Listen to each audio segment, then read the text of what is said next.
So I was sitting in a sauna this weekend with my friends Thomas and Nikhil. Thomas, if you guys don't know, is he's the guy that actually edits all of my YouTube videos, and Nikhil, he's like my business partner on the YouTube channel and helping me grow that up. He's really the brains and the strategist behind all the content that we do there. And we were sitting in the sauna talking about, Thomas is this young guy and he did this satirical video on his own YouTube channel, which is really awesome. It's comedy, but it's also very good. Around, the 10 things that helped him become a millionaire by the time he was 19. And he was doing like, this is all tongue in cheek. And he was like kind of calling out guys like me, like the content that we do, which is totally fair. I totally get it. But we're sitting there talking, and it was funny because like in that video, he talks about how he's like, and the next skill that helped me make $1 million by 19 is reading. And it was funny as we're talking about it, like, everybody says that you should read, like reading a lot. Like if you want to become a millionaire, if you want to make more money, if you want to build a business, you should be a reader. You should read. Reading is the most important thing. And I say this too. And because truthfully, like reading for me was, one, I love it. Two, it connects me very deeply with like the creative side of my spirit. But three, it's like my favorite way to consume information. And I do believe that the process of reading is incredibly valuable. And I think there's a correlation why so many successful people read a lot. However, to Thomas's point, he's like, people say that, but they don't, if that was what was holding me back from making money, he's like, I'd have a ton of money because I read a ton. And I'm like, yeah, good point. I think the problem is with that advice of like, go read a lot, is that one, reading broadly is going to help like fill your curiosity and creativity tank, and those are important, but it's not going to necessarily make you money in and of itself unless you're studying and reading around a very particular niche, a very specific skill set that you're trying to master. And so, as we're talking about this, like for me, when I started my transition from like that low point in my life when I was 28 to where I am now, like it really did begin not just with reading, but starting to read the right things and then implement that. Because, for years I was reading literally, like 1 year I read 135 books. It's like 2.5 books a week. Like, no, that's even... Yeah, no, it's crazy. That's like 2.5 books a week. That's bonkers. And I was like, granted, like a lot of this was science fiction and fantasy, so they're easier to get through. But still, like that was just a metric ton of content. And that was good because it really did fill my reservoir. But it wasn't until I started reading more specifically and with intention and focus that like my skill set started to improve, and I started to see like a change in the quality of my own life and my earning potential. And so I wanted to talk today on this podcast about like it's not enough just to read a lot and to read broadly and try and consume just a ton of information, because I've made this mistake myself, and I see a lot of people doing it where you hear people say like the average CEO reads 50 books a year.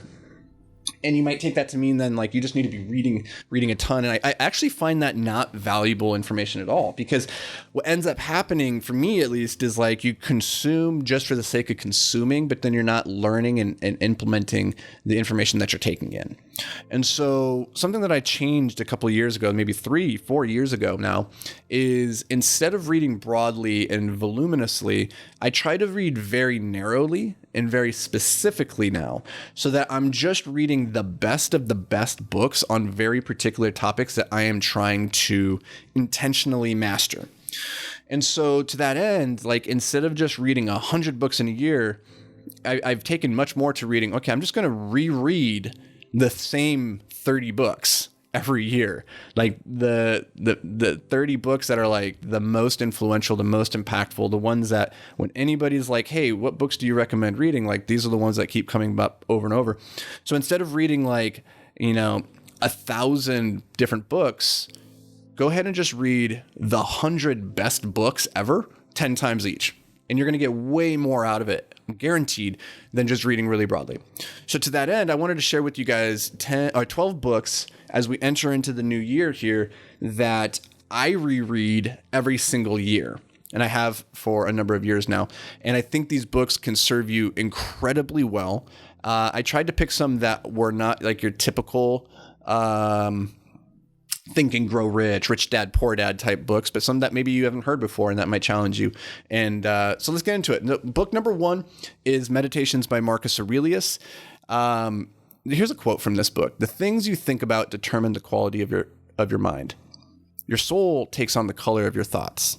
I love this book because it's the meditations, it's the daily journal of the former emperor of Rome. This is over 2,000 years old, and I find it's full of so much so much philosophy, so much wisdom and timeless insight that the things that he was wrestling with 2,000 years ago are still the same things that are challenging us humans to this day. I find that one an incredible book. It's an easy read. It's every time I go into it, I take up a new nugget, and it's life-changing, truly. The next book is The Almanac of Naval Ravikant, which I think Naval is as close to the modern day Marcus Aurelius as you can get. Now, this book is way more tactical and strategic than Meditations, but there's still a ton of philosophy and life advice. And, you know, Naval's famous for his tweet storm, How to Get Rich Without Getting Lucky. And a lot of the book is around that. Like, one of his quotes here is, the most important skill for getting rich is becoming a perpetual learner. And so on the one hand, like if you want to become like a better business person, better at earning money, like building wealth, like this is going to be a great book for that. But also just tapping into like what it means to be like to live a more fulfilled, happy, gratitude-laden life. I think this is a great book for that. Third book is Anti-Fragile by Nassim Taleb. And so here's another quote from this book is, anti-fragility is beyond resilience or robustness. The resilient resists shock and stays the same. The anti-fragile gets better. I think this concept of anti-fragile is so compelling, so interesting, so intriguing. So Nassim Taleb was a former options trader, made a ton of money making black swan bets. So like making these bets that were capped downside, but with infinite potential upside. And, you know, what that ends up doing is you end up losing a lot of money in the short term. You bleed because you're banking on this very rare event occurring. But because you have capped downside, you can afford to take that bleeding. And then eventually, if that black swan event does occur or something shocks the system, then you've made the correct asymmetric bet and you do very well as a result. And so he has this whole philosophy of economic thought, of just life principle of investing that is incredibly profound. This book it's a little bit abrasive, but it is a mindset that will probably challenge you for the better. It will improve the quality of your thought. Like, agree or disagree with Nassim Taleb, his writing will challenge you to become a better thinker. And that is a great reason to reread this book every year. The next book is The One Thing by Gary Keller. Now, this quote is, success is built sequentially. It's one thing at a time. I find it really interesting, like the idea of multitasking, where we know that we can't do multiple things at once. We can't hold two competing thoughts simultaneously. What we can do is we can rapidly flicker between thoughts, right? We can multi-switch very, very quick, or task switch very, very quick. But however, we cannot do things simultaneously. It's just not possible. And so things happen one at a time in sequence. And often your success or the progress that you're going to make is going to be dependent on which tasks you choose to do at which points and what kind of quality you bring to that activity. And so just getting really clear at times about, okay, what's the highest leverage activity that I need to be focusing on, and how am I going to create an environment conducive for that focus? That's going to pay some of the biggest dividends. And I find this book super short, super accessible, super amazing. All right, our next book is Influence by Robert Cialdini. And his quote here is, we all fool ourselves from time to time in order to keep our thoughts and beliefs consistent with what we have already done or decided. This book is amazing. This book it's called The Psychology of Influence. And it's amazing because there are 6 principles that he talks about throughout this book around, you know, persuasion tactics, influence tactics. And on one hand, you might think, well, I don't need persuasion. I don't need to be influential. But you do, because so much of like the human existence and so much of the human, the quality of relationships that we have with people is dependent on feeling seen and feeling heard and feeling like we have impact on the world around us, right? Like nobody likes being in a conversation with somebody and feeling like they're not being heard, not being seen. And so this book is a masterclass. It is the book on the topic of influence and persuasion if you want to be more impactful with how you communicate with the world. I think this is a no-brainer. It's amazing. The next book is Thinking Fast and Slow by Daniel Kahneman. I believe he won a Nobel Prize or some kind of Pulitzer or something for this book. Like, it was amazing. And in here, again, like, this is another book that's, if you want to be more influential, more impactful, this book's going to do it. But if nothing else, I think the real value of this book is in understanding the innate biases that all humans have, like loss aversion, the idea that, we resist losing something, or we feel the effects of losing something far greater than we feel the effects of gaining something of equivalent value. And I find this book it's very accessible, actually, for how high level it is in terms of like academic talk. But there's so many concepts in here that you can just immediately take and apply to your own life and your own relationships and your own endeavors. And so a no-brainer for repeat visits. Next book is Man's Search for Meaning by Viktor Frankl. His quote here is, "In some way, suffering ceases to be suffering at the moment it finds a meaning, such as the meaning of a sacrifice." So Viktor Frankl was in, I believe, Auschwitz during the Holocaust, during World War II, and went through the most horrific things that any human could possibly endure. And he survived, and he came out the other side with an interesting framework or an interesting perspective on the idea of meaning and suffering, and how humans, even in the worst of places like Auschwitz, can survive and not be broken, emotionally, psychologically, and they can come out because they found purpose in their suffering. And how the chances are very good in your own life that if you're listening to this podcast, like, you're not suffering through anything even remotely similar to what they went through in Auschwitz. Maybe you are. I don't want to downplay that, but chances are good that you're not. And so if Victor and the people that survived that endeavor or that experience can do so, and there's a lot to be learned about how they did it, because that can then come and help us, maximize and get the most out of this life that we're living. So this is an amazing book. Again, a short one, very impactful, very emotional, but amazing. All right, the next book is The Most Important Thing by Howard Marks. I'm an investor. I think everybody, if you want to maximize your return on life, which, is like ostensibly one of the reasons that we're here in this podcast, even talking in the first place, you have to master the money game. You can't just live paycheck to paycheck. You can't just be saving, thinking that's going to get you off the hamster wheel. You have to be investing. And a lot of people feel overwhelmed by the idea of investing. I know I did for a really long time, for the majority of my life. It just wasn't something my family talked about. It wasn't something I felt educated on. And whenever I kind of tried to go down the rabbit hole of investing, it always felt like just too much. It felt like I would never be able to understand it. I was afraid to make mistakes. And so what a lot of people end up doing in that situation is A, they do nothing, or B, they outsource it to, their stockbroker, their financial advisor, their wealth manager, whatever. I think that's a wrong move, because money is a very big part of everybody's life. And when you outsource the responsibility for the most important, one of the most important aspects of your life, you feel it. You feel that you've abdicated a level of control.